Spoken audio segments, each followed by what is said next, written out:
سماجی اور معاشرتی بیداری ہے۔ ہم سماجی بیداری اور تعلیم ہی کے ذریعہ سارے چیزوں کو دور کر سکتے ہیں۔ اب ہم لوگ آخری حربہ جو نثری کہانی ہے اس کو پڑھتے ہیں۔ آخری حربہ الیاس احمد گدی کا علامتی افسانہ ہے۔ افسانہ جدیدیت کا رنگ لیے ہوئے ہے۔ افسانے میں صرف ایک کردار ہے جس کی شکل کسی نے نہیں دیکھی۔ افسانے میں کتنے کردار ہیں؟ صرف ایک کردار ہے جس کی شکل کسی نے نہیں دیکھی ہے۔ ایک لمبی میز کے ارد گرد لوگ بیٹھے ہیں۔ بیٹھے لوگوں نے ایک دوسرے کی طرف دیکھا، مایوسی سے ان کے چہرے لٹک گئے تھے۔ ایک آدمی کھڑا ہوا کہنے لگا، میں نے تو اس کی شکل تو نہیں دیکھی، مگر ٹھیک اس وقت جب وہ تخت و تاراش کے بعد واپس لوٹ رہا تھا اس کی پشت دیکھی تھی۔ پشت کا مطلب ہوتا ہے پیٹھ۔ واپس لوٹ رہا تھا اس کی پشت دیکھی تھی۔ اس کی پشت اتنی چوڑی تھی جیسے 5-6 آدمیوں کی پشت ایک ساتھ ملائی ہو۔ ایک شانہ سے دوسرے شانہ تک چوڑائی لگ بھگ 4 فٹ ہوگی۔ شانہ کہتے ہیں کندھا۔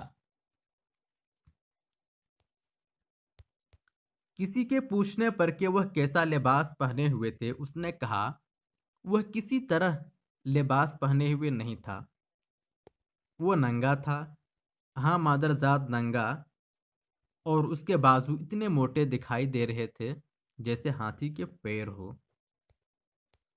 اچانک ہال کی کھڑکی کھل جاتی ہے۔ تیز بدبو دھوئیں کے مرغولے کے ساتھ اندر گھس آئی۔ مرغولے کہتے ہیں دائرہ نما جو دھواں ہوتا ہے اس کو مرغولے کہتے ہیں۔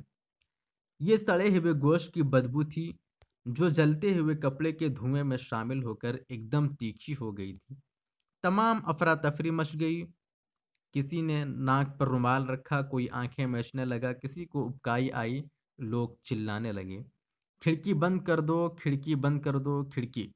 ایک چپراسی نے اٹھ کر کھڑکی بند کر دی۔ کافی دیر بعد پھر کارروائی شروع ہوئی۔ کسی نے پوچھا، آپ نے اس کی شکل دیکھی تھی؟ اس کی شکل تھی ہی نہیں۔ کیا؟ میں نے اسے دیکھا تھا، وہ چاروں ہاتھ پیروں سے چل رہا تھا۔ اچھا، کسی نے تعجب کا اظہار کیا۔ اس کا سارا جسم بالوں سے ڈھکا ہوا تھا، اس کا مطلب ہے کہ وہ جانور ہے۔ کسی نے اچانک سوال کیا، مگر وہ جانور نہیں ہے، کوئی درندہ نہیں، کوئی درندہ بھی نہیں، پھر وہ کیا ہے؟ یہی تو مشکل ہے کہ وہ نہ جانور ہے نہ درندہ ہے، بلکہ وہ انسان ہے، آدمی۔ مگر جتنی نشانیاں بتائی گئی، کیا وہ کسی انسان کی ہو سکتی ہیں؟ مگر کھلے عام سبھی لوگ جانتے ہیں کہ وہ آدمی ہے۔ تمام اخباروں میں، تمام ریکارڈ میں یہ بات درج ہے کہ وہ آدمی ہے، اگرچہ اس کی کوئی شک نہیں، کوئی شکل نہیں، اور نہ ہی کوئی مخصوص جگہ پر اس کی نشاندہی کی جا سکتی ہے۔ اس میں اور بھی خصوصیات ہیں، مثلاً وہ جہاں تہاں نمودار ہو سکتا ہے اور غائب ہو سکتا ہے۔ وہ اچانک کہیں پر کسی بھی وقت، خاص طور سے پرب تہواروں کے موقع پر نمودار ہونا، مطلب حاضر ہو سکتا ہے، آ سکتا ہے، نمودار ہو سکتا ہے، اور ہوا کی طرح سارے علاقے میں دندانے لگتا ہے۔ مکان اور دکانیں دھڑ دھڑ جلنے لگتے ہیں، دھوئیں سے سارا ماحول اٹھ جاتا ہے۔ بہت سی جگہوں پر اسے گھیر بھی لیا گیا، اس پر گولیوں کی باڑھ بھی ماری، مگر گولی اس پر اثر نہیں کرتی۔ کیا کہا؟ گولی اس پر اثر نہیں کرتی۔ بغیر کسی فیصلے کے میٹنگ ختم ہو گئی۔ لوگ 2-4 کی ٹولیوں میں باتیں کرتے باہر نکل گئے۔ میز خالی ہو چکی تھی۔ میرے علاوہ صرف ایک آدمی بیٹھا تھا۔ اس نے میری طرف دیکھا اور بولا، تم نے دیکھا؟ میٹنگ ختم ہو گئی اور کوئی فیصلہ نہ ہو سکا۔ میں نے کوئی جواب نہیں دیا۔ ہمیں صرف اس بات پر غور کرنا چاہیے تھا کہ وہ کون سا حربہ ہے، وہ کون سی تدبیر ہے، وہ کون سے حکمت عملی ہے جس سے اس کو ختم کیا جا سکتا ہے۔ حربہ کا مطلب کیا ہوتا ہے؟ حربہ کا ایک معنی ہتھیار کے ہوتے ہیں، تدبیر، حکمت عملی کو حربہ کہتے ہیں۔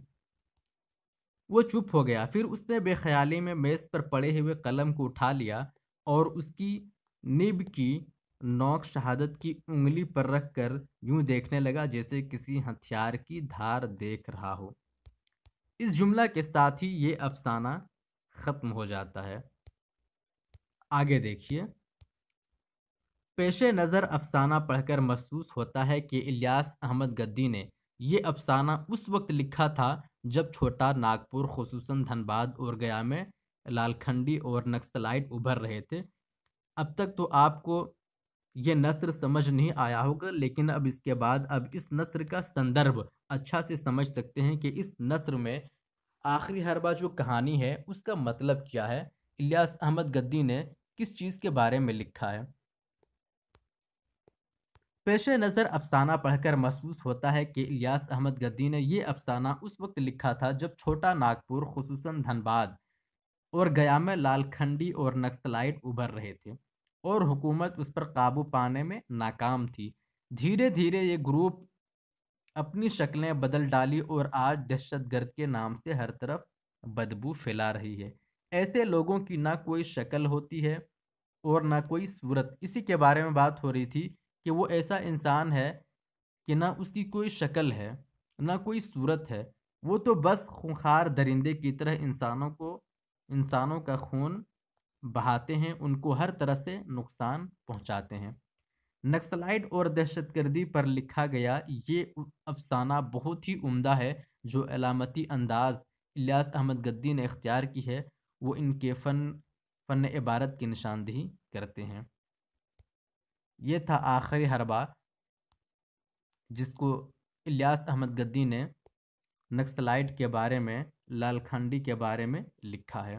گائز، اگر یہ ویڈیو آپ کو پسند آیا ہو تو پلیز چینل کو سبسکرائب کریں اور ویڈیو کو لائک کریں اور دوستوں کو شیئر بھی کریں۔